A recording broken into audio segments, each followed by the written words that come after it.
Hello YouTube. In a departure from my usual pipe and pipe tobacco related content, I thought it'd be fun to read to you all the personal memoirs of my great great something or other grandfather. So, his name was W.H. Mason, and these are his personal memoirs from the American Civil War. I moved recently from Illinois to Texas. My dad moved back to Ohio, and while we were both in the process of moving, he pulled this out of one of his safes and said, "Hey, did you want this?" And I had known that I had had a grandfather that fought in the, great great grandfather that had fought in the Civil War. I didn't know that this existed, and I said, "Yeah, I'd love to read that."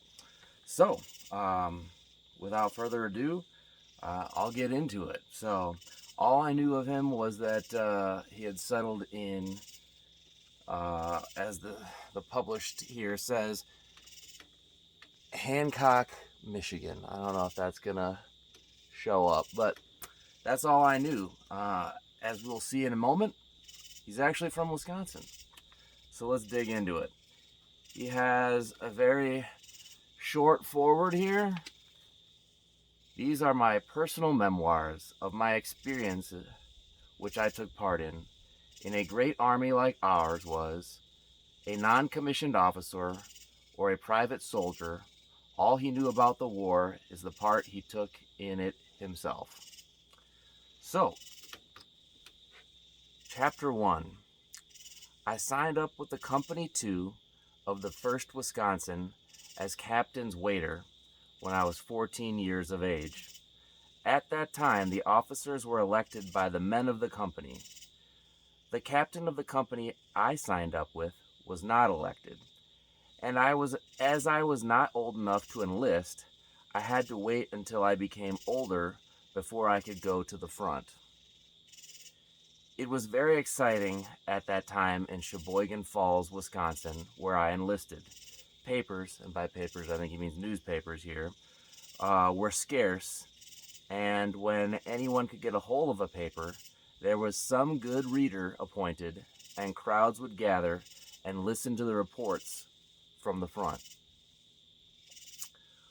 We had a few copper heads, the same as was all over the country, and I remember distinctly one man, Deacon Dye, who disowned his son because he enlisted in the Wisconsin batteries, and us boys got so enraged at his action that when he came to church one Sunday morning, we took the nuts off his buggy wheels, and of course, when he got started on his way home, his wheels came off and spilled him out. So, sounds like my great-great-grandfather was a little bit of a mischief maker, or at least he hung out with some boys that were and participated. In the beginning of the year 1863, there was a sergeant home from the 4th Wisconsin Cavalry, enlisting men to fill up vacant ranks. I think we know how they got vacant. In his company, in which I enlisted. The following is the history of the 4th Wisconsin Cavalry. Organized as an infantry in Racine, Wisconsin, July 2nd, 1861, to serve 3 years. Charged to cavalry September 1st, 1863. Disbanded May 28th, 1866. I'm not going to go into all these, but these are the commanders, and I guess I'll read this short part. Their original strength of the regiment was 1,047. Gained by recruits was 998, for a total of 2,045. Killed and died of wounds, 116. That doesn't sound too bad. Died of disease, 284. That sounds a little bad. Died of accidents, 33. So total deceased is 433. And it goes to list the engagements. A lot of them are in Mississippi. Some of them are Baton Rouge, Louisiana. A lot of these are Louisiana. I will just show you the page briefly. So a lot of the engagements are kind of listed out here.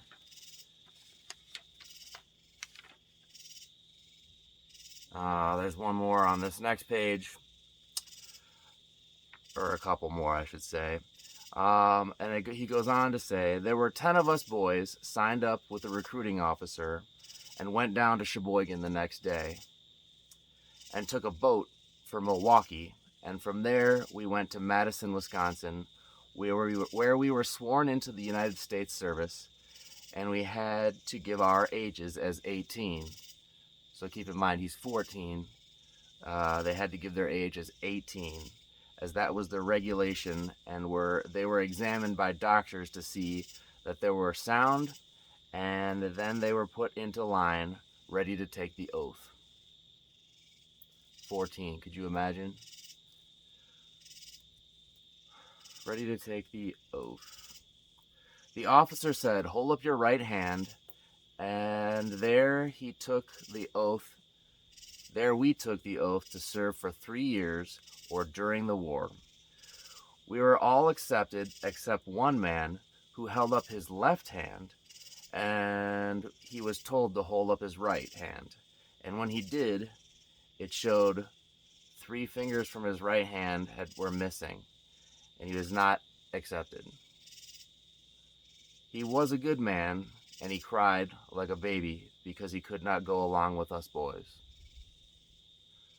Our first meal was in the barracks, where we got our first Army meal with tin cups, tin plates, and regular Army rations. Then we went down the street and had our pictures taken. So maybe it was this picture, hard to say.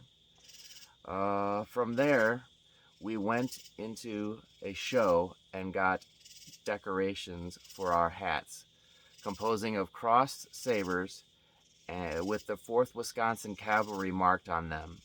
These were pinned on our hats. We also bought a large feather to put into our hats and a pair of buckskin gauntlets, as we thought at the time that we would need those things to put down the war.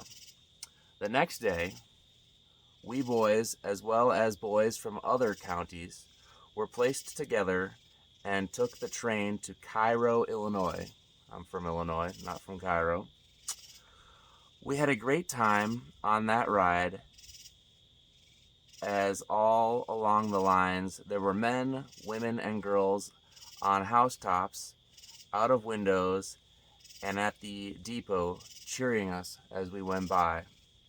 Of course, we were all boys, and at some stations, some of us would get out and get some cookies or something from different hucksters that would meet us at the train.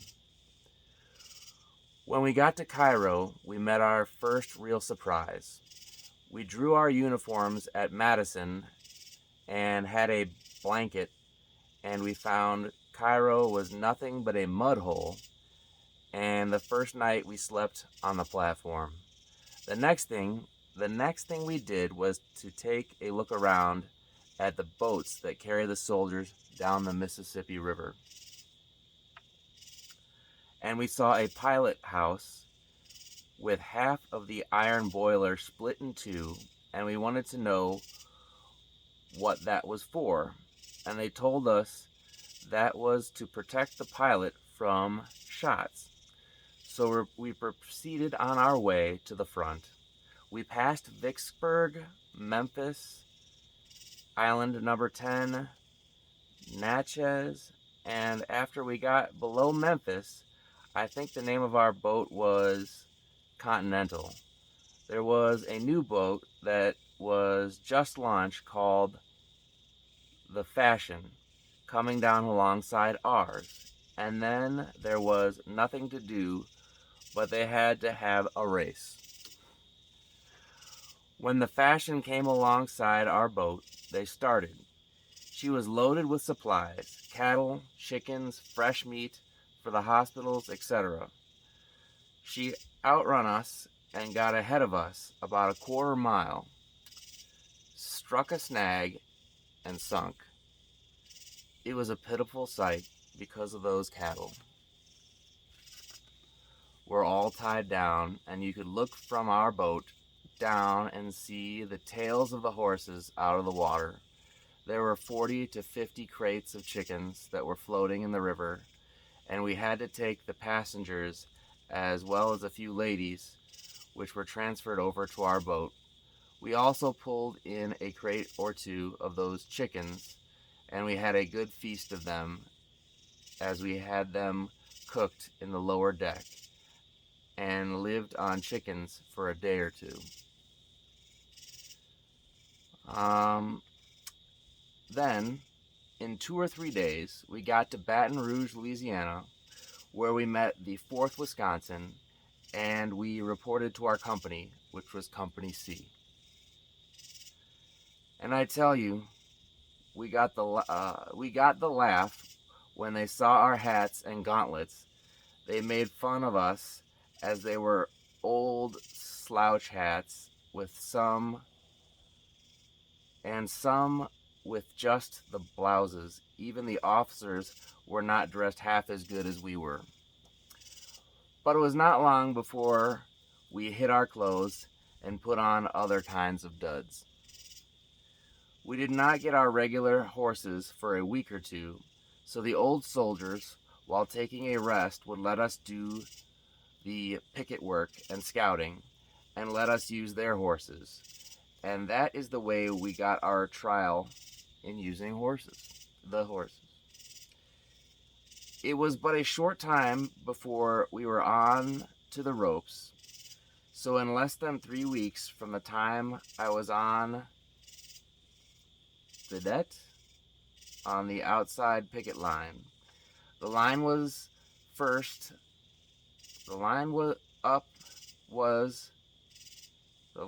was first in the infantry, and then their outside pickets, and then comes the cavalry with their first line, and their vedette is placed about 80 yards beyond every one of the lines. I will never forget the first time that I was on vedette. I was placed under a big tree where I could look out and no one could see me as well as I could see out. I was there for about a half an hour when a big owl came up on the tree that I was under and began to hoo-hoo. My heart began to beat, and being brought up in Wisconsin, I heard the owls before. About half an hour after that, my horse began to get uneasy, and he began to throw one ear forward and then the other ear back. And a little later, he commenced to behave just as if he wanted to go back. The horse didn't want to go back any worse than I did, but I was bound to stick it out. There was a fence the other way. I could hear some crackling in the woods. By and by, both ears began to shoot up. A meaning with a horse that he begins to see something when he throws his ears in the front. When it was located, my horse became more and more uneasy. So was I. I would first raise up my carbine, which was on a sling on my shoulder, and then I would drop back and pull out my 6-shooter Colt revolver and wait for results. The great trouble was nothing appeared for a little while, and it kept me in misery. In a short time, I could hear the trampling of feet, and it came to within 4 or 5 rods. I obeyed orders and did what I was told to. Holler, halt, dismount, and give the countersign. To my amazement and relief, it proved to be a cow. Alright guys, that was chapter 1. I hope you're thoroughly hooked. I think there's a grand total of 14. I'm probably going to try and knock out 2 chapters at a time going forward, so we'll break it up. We'll see how long it takes. I hope you enjoyed that. I know I'm enjoying it. It's always fun to,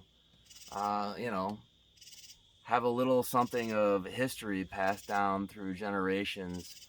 Um, I always would like to think that I'd rise to the call, but you know, you never know. It may almost takes a 14-year-old to have the gumption to go off to war. So, anyways, let me know what you think, guys. Uh, in the picture, I've got a little Confederate note. I don't know if this was his or not, but I'm using it as a bookmark. It kind of came with a lot of stuff that I got. So, until next time, thanks for watching, everybody, and I hope you enjoyed the story. And I'll be on with the next installment soon enough. Take care.